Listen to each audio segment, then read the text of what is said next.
Welcome to Backyards and Bevvies. Grab your favorite bevy, pull up a chair, and enjoy the ride. Hey, welcome to Backyards and Bevvies, episode 3. Da da da da Yay. da. Is Whoop, that a whoop. lucky number, right? Sure. In Vegas? Oh. I'll take it. Hey, it is a gorgeous second summer day here. Yes, we are in the middle of second summer in Nashville, Tennessee. It is It is beautiful in weather. the low 80s. Oh my gosh, it is. Sunny. You know what's going to be amazing? What? The Rolling Stones concert tonight. I bet that would be amazing. The Rolling Stones are in town. Sadly, we are not going.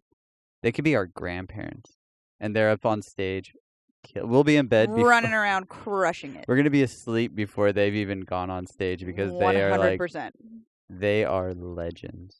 Isn't Mick like 79 years old? He definitely could be my grandpa, and he probably is dating someone younger than you. 100%. 100% younger than me. Probably by like a solid 10 years.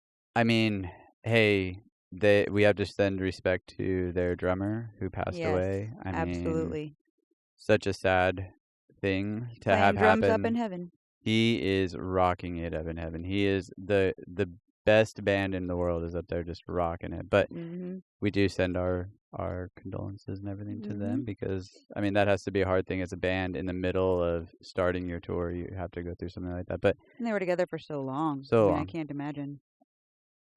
What a cool band, though. Very. Well, I mean, I had the pleasure of seeing them in 1994. Did you really? As a youngster. Yeah. A youngster. Yeah, as a youngster. Actually, when I started my company, they were already a client of ours. When you started your company? Well, no, sorry. When I started for the audio company that I worked for about 12 years, they were already a client. But when I saw them, I think they were a client of another audio company called DMB. Okay. DB out of Chicago. And but it was amazing. I remember still to that day watching them on stage. It was the Voodoo Lounge tour. Oh. And I mean, wild. And what's crazy is like we have mutual friends that have not only worked for the Stones but still work for the Stones. And I mean, like, again, legends. They just have so many cool things that they do, that they've sung, that they've been. I mean, even in the middle of COVID, they are, holding a level of standard high. They're, they're going through all those protocols. They're doing all the things. They're in a bubble, right? They're in a bubble. Yeah, unfortunately, like we have a lot of friends out there, and we just, had to wave from a distance this time. But the one thing that's really awesome is that, they get to travel on these, like that bubble's very tight, but they still are like able to go and make all these people super happy and like change the lives of. I mean, a concert is a super. People need something uplifting like live music right now. For sure. 100%. And it's not just, them on stage standing there. It is a full-on show. Yeah. I hear Mick just runs like all over the place. Up and down the thrust, going crazy. He could probably outrun you. I guarantee he can. He's a machine. We might actually be able to hear it from our backyard tonight. Can you imagine? I mean, are they playing Nissan Stadium? They are playing the big stadium. Wow. Yeah, just imagine being at that level where you're like, no, we don't play that club anymore. We don't play arenas anymore. we only play giant stadiums. I mean, but you work your way up to those things. It's like, our 5. No, I think we're up to 100 listeners maybe. So that's amazing. Whoop. So maybe, that's awesome. Thank you, everybody, for listening. We love you guys. Everyone. Thank you, all the supporters. Thank you. I mean, again, I think things like that, being an artist, I can see their side now because like being creative right now is hard. It's like you put yourself out there a lot. You do a lot of things, but eventually it can pay off with hard work and all that stuff. And the Stones are definitely one of those iconic people to any band or any person who's going through something hard right now where they're like, it's just so hard. It's like, well, stick to it. Yeah. I mean, one day, I don't want to play Nissan Stadium. No, me either. Did you always want to be a roadie? Like, how did you even get into being a roadie? Yeah, I mean, crazy question, right? Yeah. My stepmom told me after I graduated this college I went to, which we can get to another day, Full Sail. I mean, but that was like, that's a completely another story of how I ended up at Full Sail. But how I ended up in the wanting to be a roadie, it's one of those tales where you're like, I didn't believe it when she started going through it, but I've been going to shows my whole life because of my mom. Okay. And I just always thought that I just kind of saw it and was like, oh yeah, cool. Like, I want to be in the music industry. But it was so much deeper than that when I started digging and like kind of going back through. I think I had like shut off some memories there for a long time in like a period of my 20s where I just was like, whatever, I'm just going to go through life. But then after I graduated, my stepmom made a comment. She goes, no, you came home from a U2 concert. Oh. Yeah, so that was the very first concert I saw. U2 wow. and big first concert. And Public Enemy. Wow. I saw Flavor Flav open for Bono. I mean, it was wild. What a random lineup. I love it. It was the Zoo TV tour. Another client of Claire Brothers at the time. I mean, so the company I worked for, they had everyone. I mean, not everyone. A giant lineup of bands. A lot of them I saw when I was freaking younger, and it was so crazy, such a cool thing then to like meet roadies who were on these shows and like all this stuff. But man, my stepmom made this comment. She goes, "No, you came home from a show and you said I wanted to be that guy," and she said, "Oh, you want to be like the lead singer or the guitar player?" And I was like, "Nah, there was some dude just like standing on the side of the stage with like long hair and tattoos. I want to be him. I don't know what he did, but I want to be him." Oh my gosh. So most people are going to say, oh yeah, I want to be a rock star. I want to be a singer. I want to play guitar. And you were like, I want to be the random guy standing on the side of the stage. Yeah, it looked way easier. 100%. And then you learned the very hard truth. That job is not easy. Little did I know that the very, very, very, very, very few small percent that actually just stand on stage and do nothing are usually the wives. But even then, they're cheerleaders. Yeah, 100%. They are the biggest fans. They are, like, so even then, it's like hard to say that there's any person on a deck not doing something of some sort behind the stage, or just keeping that person alive, or just, moving them from city to city. For sure. So, yeah, there's a lot to it. I ended up somehow wiggling my way into the audio side of it, which is hysterical because up until I went to that school, I had no idea what a microphone was. So, and that's when you went to Full Sail. Yeah. Okay. But funny thing is, though, is that this whole period from like, let's say, I don't know, 9, maybe even a little bit before that, to when I went to Full Sail, I literally had no idea what audio was. I didn't know that there was cables involved. I just thought that these were microphones. I mean, like, I watched like a Genesis video where I think Phil Collins had like a wireless mic, and so I was like, oh, there's no, look at that. You just walk How around. easy. You must just like click a button and turn it on. I mean, I 100% though just was amazed though that these people were just on the stage with these artists. I mean, because like my first 5 shows were U2 and Public Enemy. Then in 1994, I saw Pink Floyd, the Pulse tour, in a stadium. These were all stadium shows too. Then Rolling Stones, Voodoo tour, Voodoo Lounge tour. Then this was definitely a left turn here for this one. Alan Jackson. Love it. Love it. I remember I wore a cowboy hat and everything. And then it was the Robert Plant, Jimmy Page Unplugged. Wow. It was, I forget the exact name of that tour. You saw some unbelievable legendary shows for your like first handful that you ever went to. I mean, that is insane. I think by the time I was like 13. I have not seen any of those people live, but I've seen a ton of shows. Well, we might be able to hear. We potentially could hear one tonight. Maybe potentially. Wow. But okay, so I'm going to get into it a little bit more, but I am actually a little thirsty. I am also parched. Hey, so we are actually going non-alcoholic. Yeah, non-alcoholic today. That's right. It was my choice. It was your choice. I went to breakfast this morning to have a little mentee. Mm-hmm. Kind of works both ways. I think Yeah, I was also absolutely. getting mentored. Absolutely. But on the way back, I was like, hey, let's take it to a different place because we have some family coming in. I'm sure we're going to have some bevvies later. Mm-hmm. Yeah, we've got a lot of family coming in today. Or who knows? Maybe we're just going to stuff our face and fall asleep on the couch. Could go both ways. But I decided to bring back one of my favorite drinks. Ooh. I know that you're not a fan of the one that I'm going to pull out, but I got Okay. you something else. So here we go. Let's see. Dun, da, da, da, da, da, da, da, da. Here is Yeah. a sweet tea from Sonic. Yes, they have the best sweet tea. Sonic and Taco Bell have the best sweet tea. I'm sure that it's just the same mix, probably, but it is delicious. Right? I went for cherry limeade. Oh, nice. There you go. Give me your trash. Oh, thank you. Yeah, we don't want it to blow away in the wind. No, we do not. Even though it is a littering. beautiful sunny day, it is there's a slight breeze.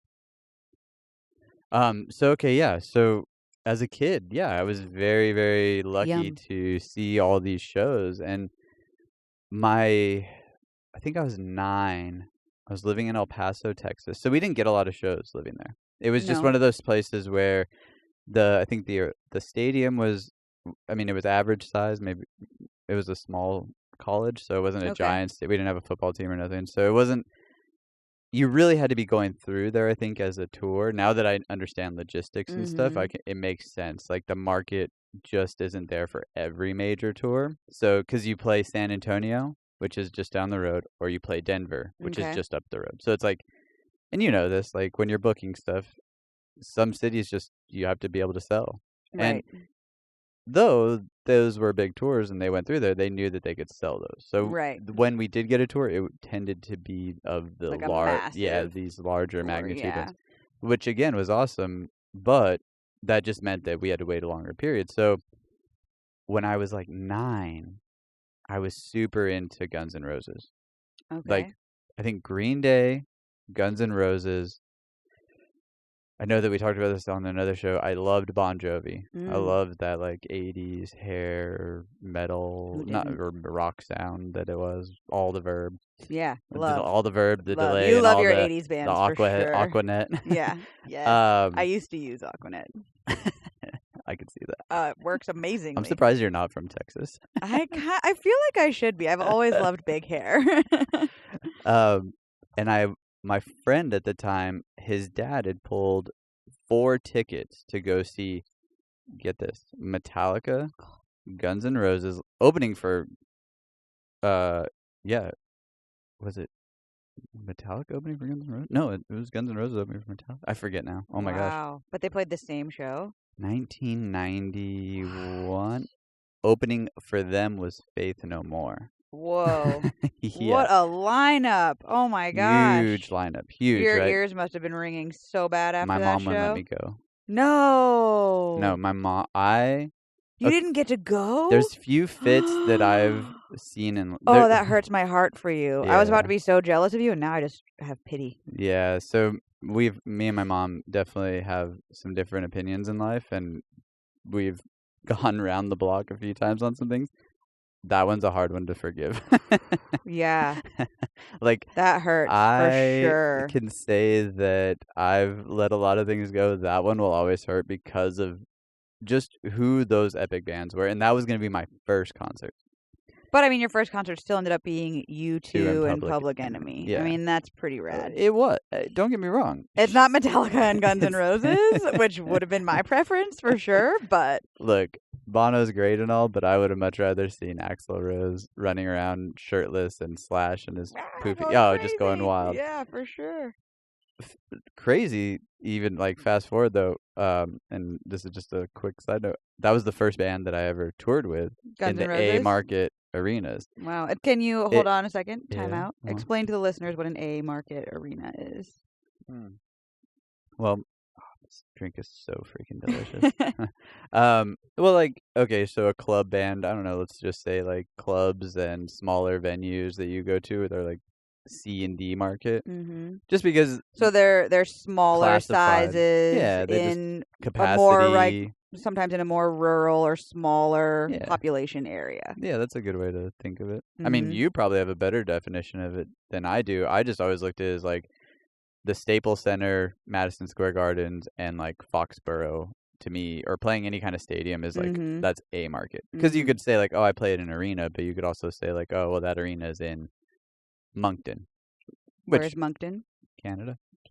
Gotcha. Which is whatever. It's a fun town, but it is definitely a smaller arena. But it's a smaller town. Yeah, it's just a smaller arena. Yeah. So I would say if you're playing a stadium, that's a market. If you're playing an arena that is of like, let's say it can cap out, or it starts like at 10,000, you're starting to get to that B.A. market, you know. So, you know, like for comparison, like you just said, so a market arena would be a Madison Square Garden in New York. Well, and the name too. Yeah, a B market arena, as an example, could be Evansville, Indiana. Yeah. So, you know, it's like a good-sized arena, but it's not necessarily in like a giant city. Yeah. You're having the people come out and enjoy the night either way, but yeah, it definitely is a smaller. Yeah, it's a ticketing capacity. Yeah, to an artist looking at where they're gonna go, they would start classifying it that way. Cool. Yeah. Awesome. All right, you may continue. Where was I? You took me on a tangent here. Sorry. And then I just want our listeners to be able to understand. Then I took a swig of my lovely cherry limeade, and my brain went numb. No, so okay, back to Guns N' Roses and Metallica and Faith No They More. were your first. You were saying Guns N' Roses was your first A market arena. Yeah. Okay, yes, and okay, that was awesome. It wasn't the original Guns N' Roses though, but it was still a cool thing to just experience. And I got to rub it in my mom's face that I was going to tour with Guns N' Roses, that one band that she didn't want me to see for whatever crazy reason it was. Vengeful little brat. Oh, I know. I have been. Yeah, so going back to that show, though, there was already something in me, and I think it was looking at these music videos on MTV at the time, because, again, they played music videos, and they had these spring break lives, and they had all these things that were live. There was always this live attitude that I just really always enjoyed. I was watching the Goofy movie the other day with our little one. Yes. Powerline, like the coolest rock star ever. As funny as that was, I'm like, this is so ridiculous that I even remember this movie as a kid. But then they get to the concert scene, and I was like, oh my gosh. This is these are those images. Yeah, standing side stage at a show. Slammed in your brain as a little kid that you don't always realize. And I guess that's a very important thing to think about. Like while raising our little one, it's like we have to remember everything that he sees. He's just he's intaking it. It all is just getting stored like a big memory stick. So I'm young. I'm watching these music videos because if you think about like Bon Jovi's "Living on a Prayer," it's his all outfit is kind of amazing in that video. Yeah, and it's all kind of shot in that live aspect. Yeah. So, and I have to be completely honest, it probably was the idea of girls and travel that truly made it look legendary to me. I'm sure, yeah. Journeys, you know, what is it, Forever? What that song? Everyone sings it drunk at a bar. Don't Stop Believin'? Yeah, maybe that one. That's definitely the one. No. There's another one, though, where that's like him on a bus. And again, I wasn't a Journey fan per se as a kid, but I remember watching that music video. Motley Crue's Home Sweet Home is another good example of a tour-ish video. And what's awesome is, like, again, some of these bands I've actually gotten a chance to work with, and some of these you've worked with almost every band you've named so far. So, and these roadies though, that were like in these music videos were like also part of these tours that I did. So it's like full circle. I got to, in a way, be like, wow, you're a big part to why I'm even standing here. And it's, again, it had nothing to do with the audio or the video or the lighting. Like, granted, they were beautiful things that were happening when I was young, and like I was like, wow, this is amazing. I can hear whatever that dude is saying on the stage, and I can see them running around. but it was such a deeper thing for me. So being young and then all of a sudden wanting to go into the music industry, I was like, well, maybe I'm not talented in that sense, but I can go stand on the side of the stage. Like, cause I was in the band and stuff, and like, I like played instruments, and What instruments did you play? I played the violin. Ooh. Yeah, there's not a lot of rock bands that ask for the violin, so that. But the went with ones that. that do are pretty amazing. Then Yellow Card, for example. yeah. Amazing. Amazing. Then I played the stand-up bass for a while, and then I played the Okay. electric bass. Wow. But I quickly got out of that again because just I think I wanted to try everything. Like, in the back of my mind, I knew where I wanted to go. I was like, I want to travel. And then I just kept running into like these little avenues of like, oh, well, maybe I can travel with this. So then I would go try my hand at that. So like I got into like skateboarding, and then I got into like dirt bike riding, and then I got into well, drugs took me places that Wow, yeah, that'll do it. that Don't do drugs, kids. that I didn't have to leave anywhere. I could, obviously live a wild life there. So but I think it was like the travel really was watching these bands on TV, seeing them at concerts, knowing that they were going to another place, just always really took me to a different place. Like, so I don't know if that really answers just one question that you had, but that was like how I first ever got the idea of, and I didn't even still know what a roadie was. Because there isn't like a school for roadies or anything like that, right? Like I know you went to Full Sail and you ended up, like studying audio engineering and stuff like that, but there's not a class or multiple classes that you can go take that are like, and this is how you become a roadie. Well, this nowadays, is what you do with a cable. Yeah, well, nowadays there are like, I have a couple, like actually there's a guy that I could probably tag. He has a roadie book and a roadie school that he helps people grow from like a stagehand into There needs to be something like that because there's not a clear path for people who want to be involved in the industry. No, there is nowadays, but back in the day you had to go about it in the sense of like walking into a venue, becoming a stagehand, kind of being good at what you did, hopefully like getting on with the band, and they took you around. Nowadays the tours are so big that they need techs. They don't need, like the term roadie again has changed. I think even from when I was a roadie to now, it's like just you need IT people almost because the gear is just so intense. So very, very highly specialized now. Oh my gosh. And you look at these shows and there's video content running through, lighting content running through, Cat 5 running through. I mean, like you start naming off like all these like different components to what even makes a small show happen. Right. Now put it in the scale of like what the Rolling Stones are doing tonight, and you have a 400-person crew that's traveling and, creating these moments for people not every night because they can't. But a lot of nights. But a lot of nights. Yeah. And again, I love the word again, but you do. I just have to really think back to it wasn't the term roadie that got me. It was the lifestyle that got me. Right. It was a means to an end. Being a roadie was the means to you getting to travel. Yeah. Oh my gosh. And that was all I wanted. Once I finally figured out that I could leave home, I was gone. And that was the quickest path to gone, which was awesome. And it paid. So it pays pretty well. It did. And because of how much you're gone, how special. Yeah. You were not the average roadie, I would say. I mean, you never said no, so you were always gone. Well, and there's different.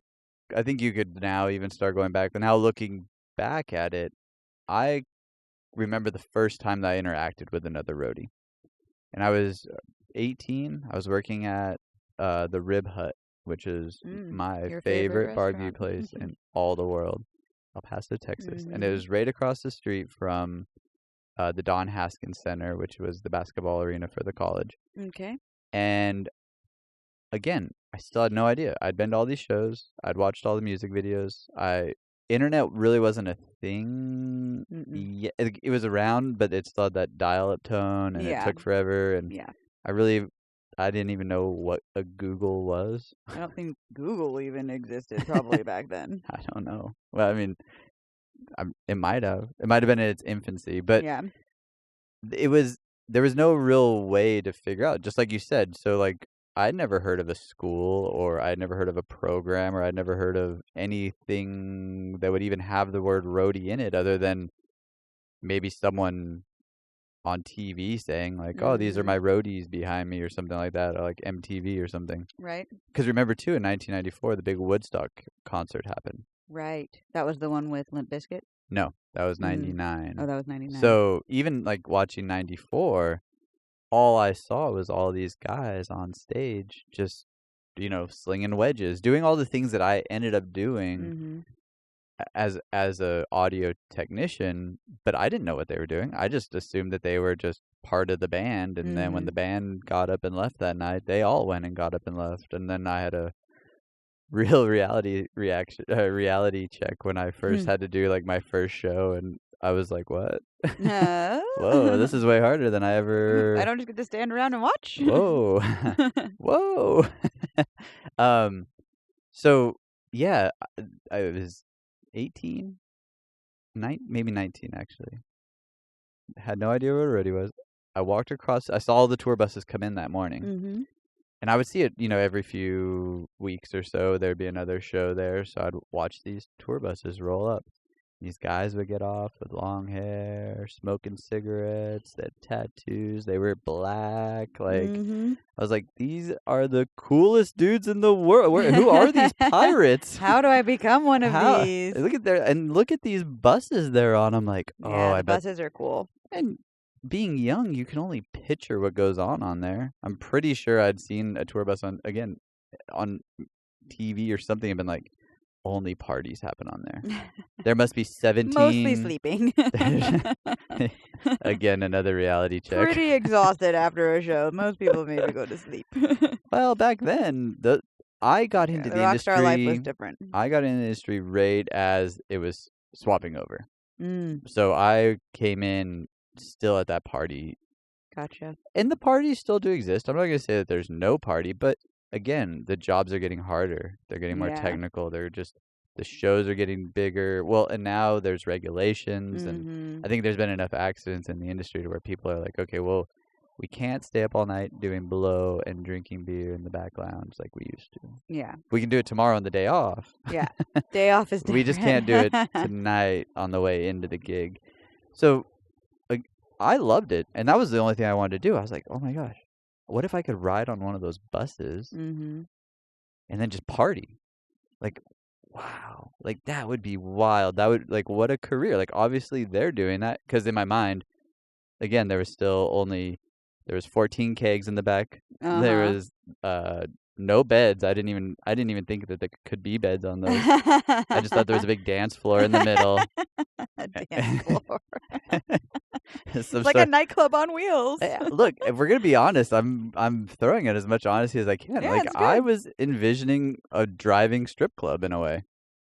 And every little boy's dream. Well, let's be real. Like, I grew up a little bit different and a little rowdier, I think, than just your average teen. True. And so, like, my 18, 19-year-old Phil, PK, was wild. Yeah. And I wanted to be wild, and I wanted to be gone, and I was going through just ups and downs, and, like, life was just not, I think, what I was envisioning where I wanted to be.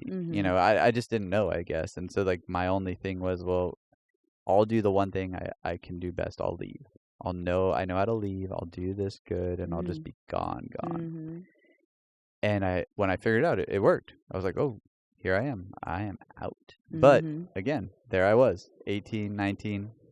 I see these buses roll up. I'm smoking a cigarette, probably hungover. Like, I'm sure. And I was the manager, so clearly I was not I was still learning who I was. Like, I mean, as a person. So I'm there early. I'm like, this stinks. Like, it's awesome I have a job, but, like, I want to be on a bus. So I got the courage. I got a bunch of menus. And I think at the time, too, we had some friends in a band called At the Drive-In. Oh. I don't think they definitely hadn't split yet. And I knew them through mutual friends. So it wasn't like close friends. But again, just seeing those guys in a band make it and be gone. Okay. It was an escape. It can happen, especially from El Paso, Texas. Like, okay, this is it. So I walked over there, and I walk into this arena.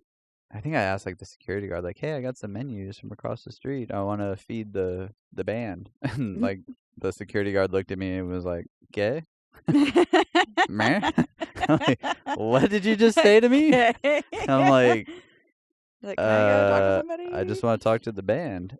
The band isn't there yet. Who am I? What am I thinking? But again, I have no idea. No idea. Phil, walking in here. Whoop.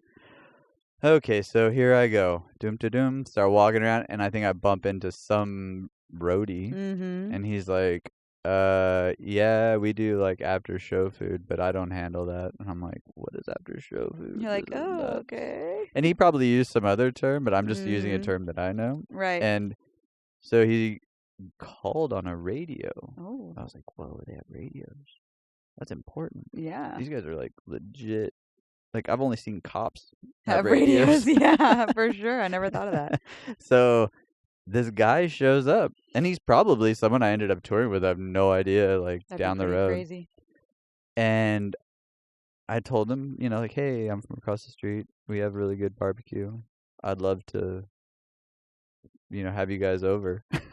Like, yeah, like they're gonna walk across the street after the show. You're like, "Yeah, you know what? The concert ends. Like, why? Hey, come on, hey guys, band crew, let's walk across the street to the leave the speakers up in the air." This little 18-year-old who wants to travel the world told me he'd keep the restaurant open late for me. Nice. So, as we're having this conversation, he's probably laughing in his head. And as it ended, though, I said, "Well, what do you do?" And I'm pretty sure he said production manager. Probably. I'm only going to assume that's what it was, or maybe some sort of like production person. Production assistant, maybe.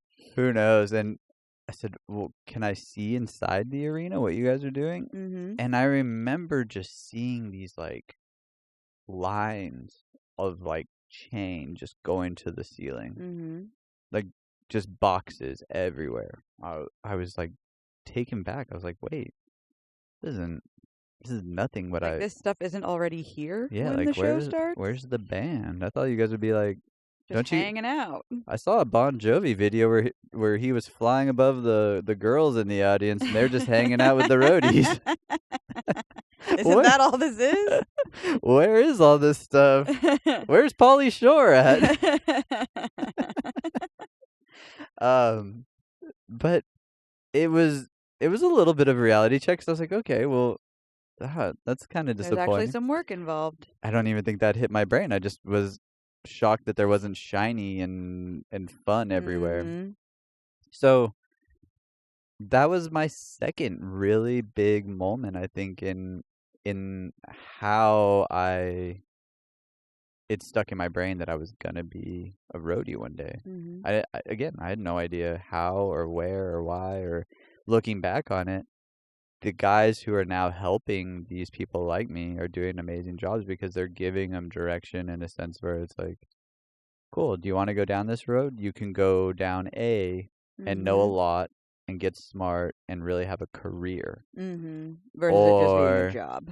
Do you want to go out with your best friend and have a few tours while his career's hot and while your insurance company's building up or while you're doing something else, and then just have some cool stories to tell? Because again, not everybody wants to be a career roadie or a career technician or a career audio person or career light. Some people just want to go out and drum tech for their buddy for a year or two and get some stories, and maybe it goes 10 years, but then they're done. They're like, yeah, like while we were doing this, I would go home when they went tour, and I would build my side business. Right. Because again, we were saying like I was definitely one of those roadies that stayed out. When there's a whole handful of roadies that they go home for 6-7 months, and then when they're when their band gets ready to go up again, they fire up the old. And they only go with like the same band. And they only go with the same band. Like I worked for a company, so I would go with different bands all the time. And so again, there's so many different avenues in the business, and I didn't know any of that. I just knew tour bus, 14 kegs in the back, some sort of stripper poles. Dance party. Dance party revolution in the middle. Adult dance party revolution. And then I didn't even know you could use the bathroom on those things. Yeah, but there are specific rules for using the bathroom on a bus that you must follow. There are. There are. So those were the two big ones, I would say, that really like set me going down that path of being a roadie. And I remember we were somewhere not too long ago and Green Day came on, and I went back to that whole talk about that Woodstock event, and you were like, I don't even remember that. Yeah. And I was like, oh my gosh, the mud fight, I had never seen that before until you showed me on YouTube. Yeah, and most people go back to the Limp Bizkit. Right. Well, because they burned the place down. Well, they didn't burn it down. No, but the fans burned the place down. Don't get us in trouble on here again. No. I love Limp Bizkit. Their music is awesome. I dressed up as a Limp Bizkit girl for Halloween when I was in high school from the Rollin' video. With the red hat? Dark blue baggy cargo shorts, the like white crop tank top, the red backwards hat. Yep. Yeah, I'm vision. I still have the pink. It was like the easiest Halloween costume I've ever done. You love that pink miniskirt. I'm gonna have to get one. I still have the Jeep pink miniskirt, but I would like to see that photo too. Yeah, I don't know if there are any photos. Sydney and I were rolling girls together, of course. Of course. I mean, I can only imagine that at that time in high school, like bands like Limp Bizkit and all that they were huge. Thing and I think that was like the crazy thing too is like I guess me growing up, I think of like giant concerts or like the Woodstock ones and stuff. But then I've toured with guys who are like, no, I went to Moscow with Metallica and it was like over 1 million people on the airfield. Remember I then played that video for you? Can you imagine? Well, that is so crazy. I really hope one day to go to a music festival over in Europe or something because, I mean, you end up with so many people. I mean, just people as far as the eye can see, just losing their minds. Having the time of their life. So incredible. But I don't want to be in the crowd because I feel like I'll get crushed. But side stage sounds good. I do have I'll come back to this. I have a great story of when the first time that I did like a mic check in front of a big crowd. It was with Paul Simon. But before I forget, Paul Simon, wow. Yeah, but before I forget, speaking of the Rolling Stones, they were another band that performed to like 1 million people in Cuba not long ago. Yeah, crazy. And our company was a part of, or my old company was a part of it too. You know, it's like those are memorable moments. I think that was another thing too, is that looking at what I wanted to do in life, I wanted to do things that were memorable, and what a better way than to be a part of, like, you know, and I say this in a nice way, but riding the gravy train. Okay, we're back. Woo! All right, so we know that we had said that we were going to try not to do too much editing. That was not a lie, but we just had an atomic meltdown of all things. Little man lost his little mind right in the middle of us recording. And Berkeley had left me for a minute, but I started to go too into detail with the stories that we're talking about, and I decided that it was unfair for the listeners to not hear it, plus not have Berkeley kind of be here to also hear it, so that way we didn't have to do it twice. Right. BK. Oh, yeah.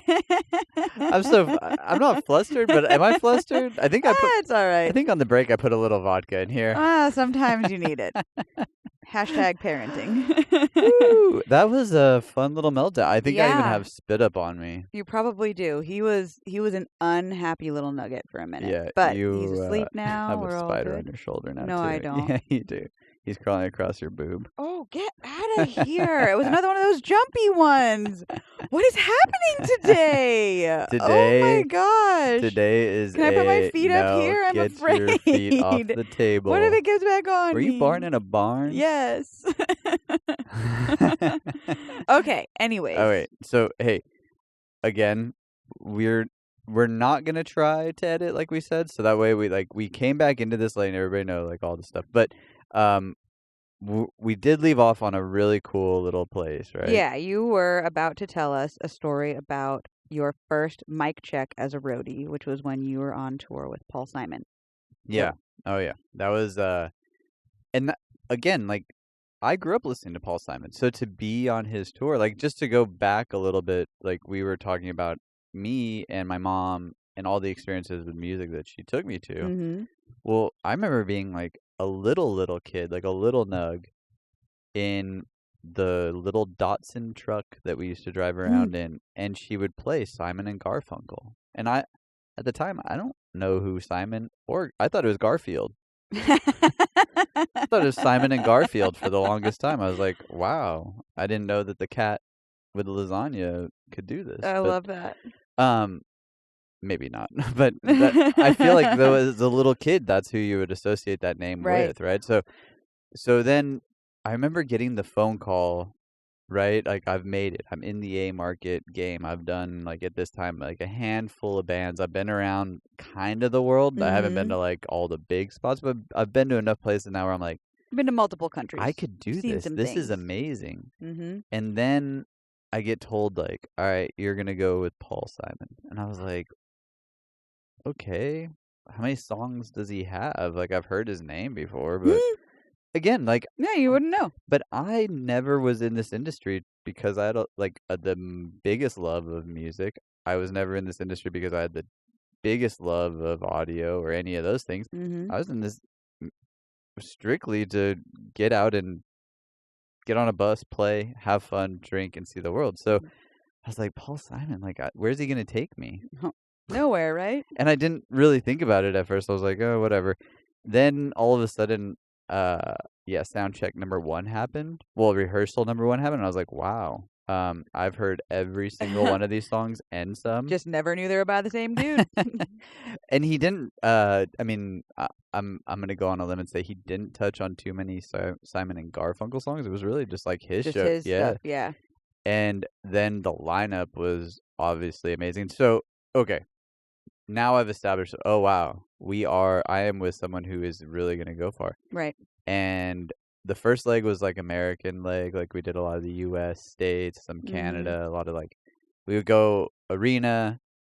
It was kind of fun. It was like arena to a small arena to a theater to a club some nights. Really? Yeah. So we did That's the cool. 9:30 Club with Paul Simon. Wow. Yeah, and if you're not what familiar, an amazing intimate venue to get to see him at. Yeah, and the 9:30 Club is outside of DC, or is it in DC? I don't even. I'm not sure. I forget now completely where it's at. It's over there somewhere. But we had played like the Congressional Hall. Wow. The night before, right? Oh. And then turn around and he wanted to do these intimate shows and it was awesome because that was the first time I'd heard someone do Cecilia with him. Oh, and isn't that's your favorite, right? That is one of my favorite songs now. Mm-hmm. It was always "You Could Call Me Al." Oh yeah. Well, mainly because I love Chevy Chase. You do. So I'm gonna get to the mic check story, but it was one of those nights where I was like, this is mad. These people love him, and now they get to see their favorite artist in a club. So crazy. Tiny club. I was like, isn't that awesome? So cool. This girl was screaming in the front row, singing Cecilia. And that's how it started. And he was like, do you know the words? And she goes, every single one of them. We brought her around and she crushed it. I think she even played the guitar. Guitar. Yeah. Oh my gosh, I just got goosebumps. That's so cool. Oh, it was one of those magical moments where you're watching it and you're just like, this is insane. Wow. Yeah, so we did like 9:30 Club and all that. So my point being is that his reach, he was an A market artist that was just willing to go everywhere and do everything, and he loved to just play music, and sound checks were like 3 hours, and then he would play 2.5 hours. I mean, it was just like Wow. music and music and music. And so we'd get done with the first leg of the U.S. and it was a whole year of this. It was awesome. And I got to do some of the greatest people I've ever toured with in my life. And Boomer, the production manager you met Yeah. with Billy Joel, Yep. I mean, changed my outlook on touring. Him and Liz, the production I remember assistant, her. were just over the top great. And so we get the itinerary for the next leg, and it's Europe. But I see there's 2 spots on there, Tel Aviv Whoa. and Istanbul. And I was like, whoa. Like, I've never been there. Yeah. And I never A thought lot I would of go world tours don't go there. Yeah, That's no. really amazing. It was awesome. And so the mic check didn't happen there, but in that process of going through Europe, I mean, we went all over Europe, and we went to all these little places, and then we went to we went to Montrose Jazz Festival one day. Very cool.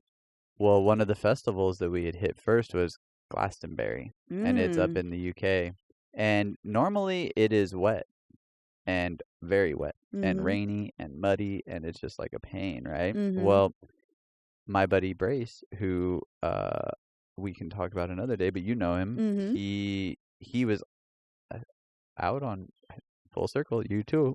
He was on the U2, and U2 was playing the night before us, or 2 nights before us. Beyonce was the headliner the night that we were playing. We were the middle slot. Paul Simon was the opener to Beyonce. It was pretty wild. Amazing. And I remember we rolled in. It was a long day, and Paul had like a bunch of inputs, like true inputs on stage. There was no tracks, there was no like hooking up a MIDI machine or and we can go into a whole bunch of detail about another episode on that, but I had to plug everything in, and the last thing I always checked before I walked off stage was his microphone. And I look, and it's like a triangle, like almost looks like a pyramid stage in this little field, and then it just goes up this hill, and you can just, there's people with flags and swimming pools, and I mean for miles. It's just like crazy. And as I'm patching the stage, I didn't really notice it. And in the daytime, you look at these open fields at these festivals, and you're like, yeah, how crazy can a festival really be? I've seen a live show before. Well, yeah, I turned around after patching all these inputs and putting these wedges up and all this stuff, and there I go to walk towards this microphone, and I'm short, but Paul's like shorter. And as I get closer to it, it just disappears in this field of people. And I mean, I have videos and stuff, and it's truly chilling and it's amazing. But I get up to the mic, and Coach, I think he would put my voice into the PA at times. Like I don't actually even remember, but I just remember I heard my voice come out of the speakers and go up the hill, and people cheered, and it was one of those like goosebump moments where you're just like, I think there's like over 100,000 people who are just staring back at me, and they probably weren't staring back at me, but they know that if like you're out there, that means Paul is coming. And that's like, the funnest. We're getting close to showtime. Yeah, Woo! And I think those are those things that like people can associate with. Is like they might not ever know a roadie or know what a roadie does or know anything about his task. But the minute they see a countdown or a mic check happen on stage, they know it's almost time. For sure.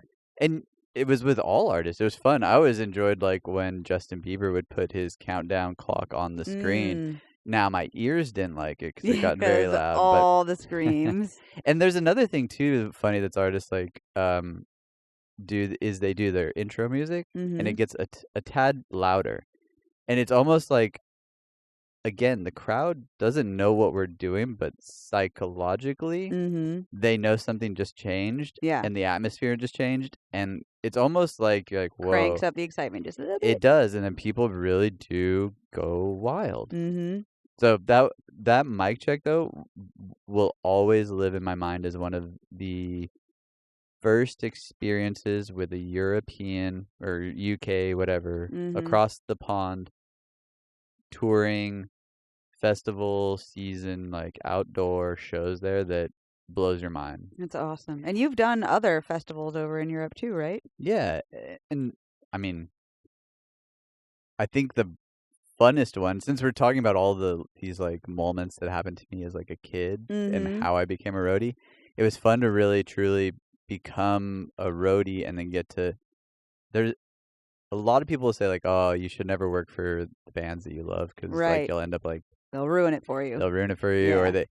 Well, I will say this: I only got to work for Green Day one time, and they have been a childhood band of mine forever. I love almost all of their stuff. And that's just, again, because I'm not a giant music person. Right. There's just Which is so funny that you worked in live music for so long and you didn't go into live music because of your passion for music. No, absolutely not.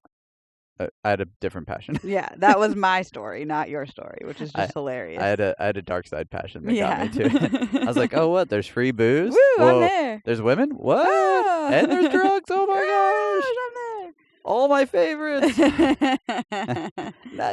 Hey, look, I'm going to be honest out here, and I have to say that those were the reasons why I got into it. Like, for sure, like, things have changed now, and we had to go through some really dark moments, even in the music industry with me, but I will say this.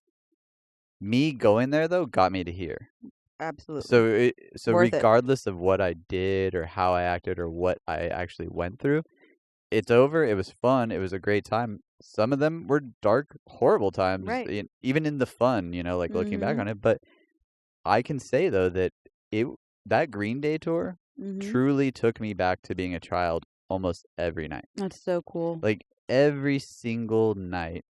Just the nostalgia of it. Oh, my gosh. And they are so good. They are watching the album being pressed. It's that good. Wow. I mean, you're just like, they have to be playing the tracks, and they're not. You're like, amazing. They have to be playing the CD out there. They're not. And Kevin, the front of house guy, is like another, pooch or one of these just like gods of mixing where their ears and their fingers and how they translate it are just so good.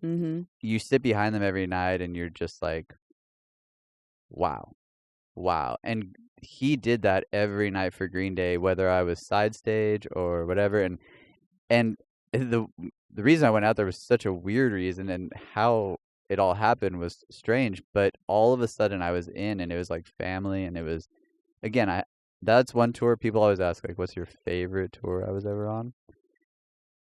I mean, that was a short one for a few months, and we went all throughout Europe, and we did a bunch of festivals. I mean, they took me to Moscow and, it's like St. Petersburg, and but the fun that we had outside and inside really made it like that special. That's and then awesome. To watch them get on stage and have that same passion across the board was just like one of those moments where you're like, okay, maybe I do like music. Maybe I do like music. And it was, again, because like, I think when everything translates those ways, and again, I'm not a giant. Dude, that spider is everywhere, y'all. He is attacking us. He's going wild.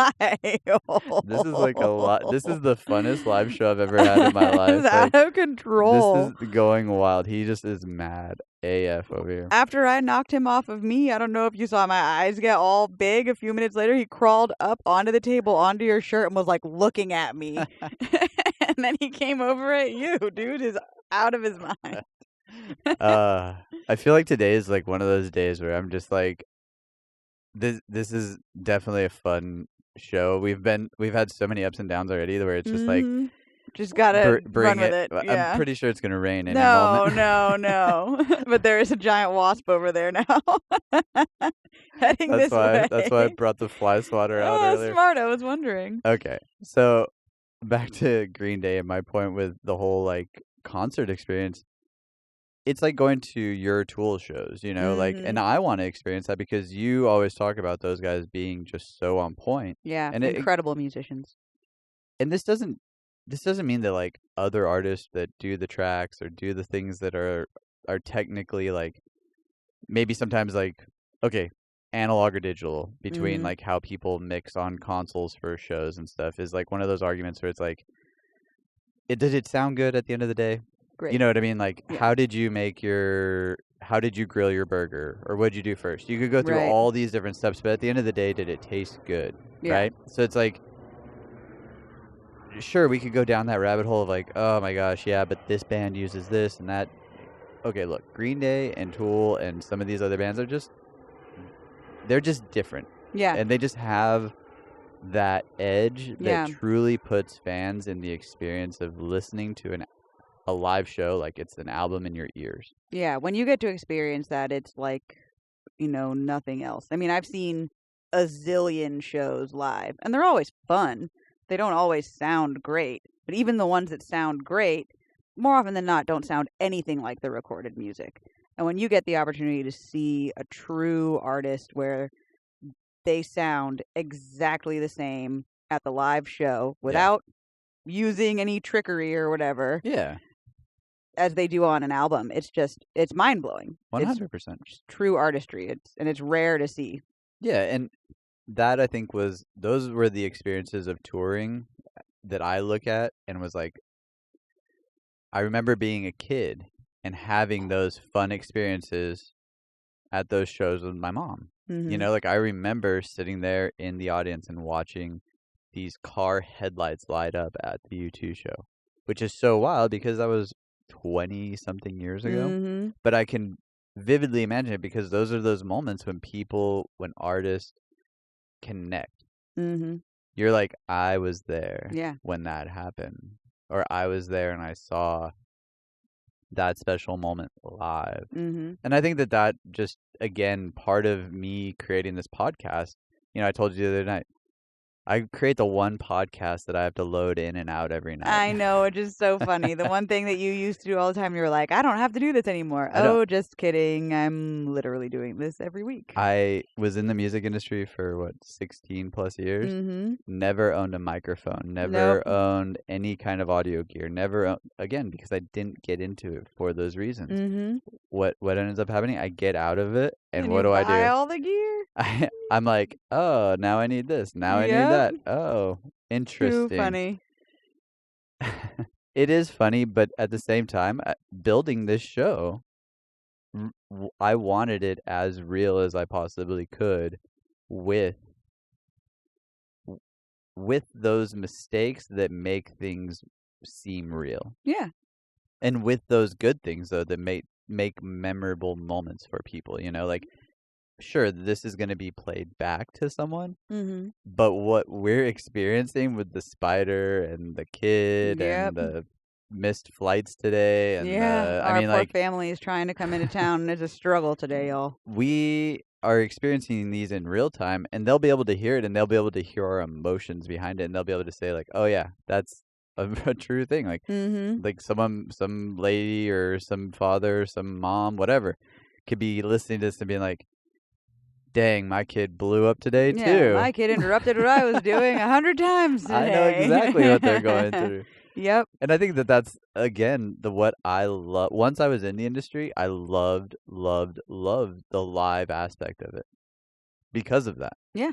Because you never knew what was going to go wrong on stage. You never knew if it was going to be 100% good show, bad show. And all the bad stuff I say bad wasn't bad. It just was like, oh, now I actually have to go put my brain to work in the middle of a show while it's live and there's 15,000. Don't want people to know things are getting messed up. And that's the thing is, like, they always try to hide it, but it's like, we can see the people running across the stage. But the great thing is that's not what people remember. No. And that, again, roadies are so pro nowadays. And it's not like they weren't pro back then, but they've been trained by all these guys who have been through it so many decades and decades. Generations. And generations of roadies are now being created. And they're getting taught by these awesome dudes. It's like, I can look back and name 3 guys that were just awesome to me who had toured 30 years longer. The day that I got in, they had already been in the industry for 30 years. Wow. And they're still doing it. And that's amazing. And I think that those are those people that truly do take shows and take this business to new levels. But they're also the ones that create those memorable moments for kids like me back in the day. Pretty incredible how full circle your life went. Oh my gosh. And how you actually worked to realize the dream that you ended up having when you were 9. And who knows, it could have been even earlier. Because, I mean, I was drawing on myself wanting tattoos and wanting to run away at 8 or I love 7. Yeah. I just think that in general, I can look back on my life and I can say that I didn't necessarily have a perfect direction, Mm-hmm. but I knew that I saw something at the end that dealt with making people happy. Yeah. And like whether it was the concert experience, whether it's a really bad joke that only I laugh at on this show or you laugh at maybe. I'm paying you to laugh, so it's yeah, true. totally worth it. I pay you with the wink wink. The wink wink. It's part of my wifely duties to laugh at your jokes. Yeah. I think that was the full circle though, and I think that was the one thing in my life that I always truly wanted to do was make people generally have a good day. Mm-hmm. And I think that that's what a concert does. I think that even me looking back at watching footage of like, when we sit on the couch and have a bevy and watch old videos, I can reminisce and be like, I remember that as a kid. And I wish that I only wish that it, like that feeling can be translated to everyone else when they see the same video. But everybody sees the world differently. So it's so hard to say like, oh, they're going to see it the way that I'm seeing it through my lenses. Right. But I can look out on a crowd and know that there's 40,000 people out there all singing the same song. Yeah. And you helped. And I had a small help. Yeah. Mm-hmm. And which is cool. One of the coolest things, and you were talking about European concerts, is going to one of those like way out in the way places like the Moscows or the, Romanias or these places where English is not like their first language, nor do they care to speak it as their second language. In Italy, the great places like that. And you go to those festivals or you just go to those shows and those people are just singing every word to a song. How about like in Japan? Yeah. Or South Korea, where you were in 2020. I mean, literally singing every single word of a song in English perfectly. Perfectly. And it's amazing. And feelings like that. And there, when we were in South Korea, it was like an 80,000 seat show or something like that. It's incredible. And again, are they the biggest that I've ever done or that anyone's ever done? No, it's not there. By no means is this a pissing contest. This is just cool. Yeah. Like forever I'll have that memory. And so will those people. It's so cool to see people come together. Like that many people come together. Yeah. To enjoy the same thing and be like one unit for a small moment in time. Forget everything else that's going on and just be together. Another really cool thing was it was quiet. Oh, I remember you saying before the show. Like you go to a show here or anywhere else in the world and you just hear chatter. Just everyone talking. Yeah, it's definitely not quiet. Maybe like just like movement. It was like you could hear a pin drop. Crazy. I was like, this is insane. I was like, just me talking, I feel like the loudest American in this country right now. And I'm already a loud Texan as it is. True. And that trip, that blew my mind too. Yeah. So again, looking back at my entire life that I've lived so far, I have to say that I've been very blessed. Very blessed. I worked for not only some of the greatest audio people in the world, but I've worked next to them. I've worked for them. I've worked with them. I've worked, however you want to, whatever terminology you want to use. Then on top of it, some of the bosses I've had have just given me some of the coolest chances in the world. And, and this conversation isn't over. This is just a tidbit of what I've even started to, just a little intro taste, be a part of. But this was those moments where it's like, wow. Now, when my stepmom told me that I had said that, I can look back and then start realizing, like, wow, I did do all those things, and then it all like makes sense. That's amazing. Wild, right? Yeah, it really is. So what got me into wanting to become a roadie? I think was the original question, or something along those lines. Yep. That was it. It's incredible. What made you want to marry a roadie? It wasn't wanting to marry a roadie. It was just wanting to marry you. Oh, now you're buttering me up. It's the truth, though. I will say, though, that again, the experience that I had, I didn't see it anyway playing out the way it did, though. Yeah. Like, I did not see well, for one, I thought that I was gonna be toast by like 35, just the way that You I lived did, my life. yeah. So to Yeah, make you it probably would have if you had continued on the to routes make it you to had 38 gone down. and have a completely different outlook on life and see life again, like I was also like very selfish that I was so cultured in meeting all these people, and now I'm taking the time to go back and re-meet them almost because there's just so much culture and so much life that I think I let go, and I didn't get a chance to talk to so many people. So Yeah. it's been real too, rethinking about all the people in my life that I've crossed paths with. Yeah. You've met some incredible people. One person I will call out specifically, and I always make this joke to him, at that U2 show, one of the guys I worked with, he was with U2 forever, Scott Appleton was Oh, his yeah. name. And he worked at Claire when I first started, in a completely different position, and now he's like a big manager. Oh, okay. But I told him, I was like, yeah, like that was one of the first shows I've ever seen or something. He was like, I was probably on stage.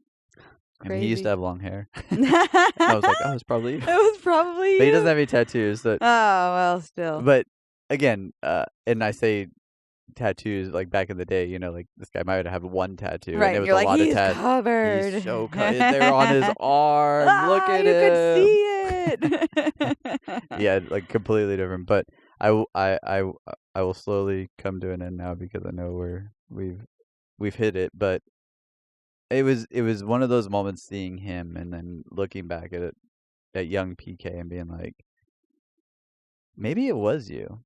And like, how crazy would that be? Full circle, you know, someone down the road. Yeah. You know, just I don't know. Little things like that happen for a reason, and he's just a really great person. And he was always like a mentor at Claire, and he ended up just being a really good person. And so, inevitably, someone down the road that's going to happen to them as well. They're going to see someone on stage. For sure. They're going to go into the industry, and that person is going to end up becoming either a mentor or someone that has an impact on them. And it's just in the way that people are nowadays with caring and the smarts and the way to Google and all the things that we have. It's not far-fetched. No, not at all. It's not far-fetched to just go out there and put yourself out there and try. Yeah. And who knows, you know? And anything it's not can just happen. Yeah, it's not just with audio, it's with anything. Yeah. So, well, I had fun today. It was I did too. Wild. It was an interesting day for sure, but hey, we came back. It was a wild day. we did something. We for sure came back. We made it. I would like to thank everybody who does take the time again to listen to this podcast. Thank you know, this is BK and me just putting ourselves out here. We're always looking for insight, for people who just have questions, people who want to engage with us, people who are just want to be a part of the show. Look, DM us on our Instagrams or Facebooks. If you have YouTube, or if you're listening to this on, you know, an Apple or a Spotify, but you want to watch us on YouTube, please just hit the follow or I think it's subscribe. Yeah. Hit the subscribe.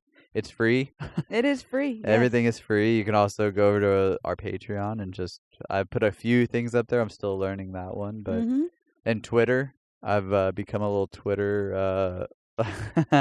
It sucked me in. You're a Twitter junkie now? No, not a junkie, but it's definitely taken me for some rides every once in a while. I'm like, oh, whoa, Ooh. I was in there for a while. Yeah, it will get you. But we thank everybody. We thank you for taking your time to come out here and listen to us and watch us and be a part of this adventure we're on, because this is something new that we're adventuring in. You know, being a roadie was fun, and now it's time to be a dad and tell some dad jokes eventually. But we got some more we got some good roadie stories. Definitely. Definitely. All right, until next Wednesday. This is Backyards and Bevvies. Are you at bottoms up? Yeah, I don't have much left. I think I this have little, like 3 sips left. Yeah, that bee wants your drink. I think this little honeybee wants my. He does. Your vodka cherry limeade. Nom nom. He's not gonna like it after he tastes that vodka. Yeah, that's why he flew. Not. I think he's a little drunk. You gotta sip I think he is. I put a little on the lid for him. Thanks again for joining us, everybody. So no bottoms up. I'm doing it. You're gonna finish that? Mine's almost gone already. Holy shnikes! Yeah, thirsty. Whoa. Okay. Well, all right. Thank you all. Have a wonderful week. Mm-hmm. Until next time. We'll see you. Bottoms up.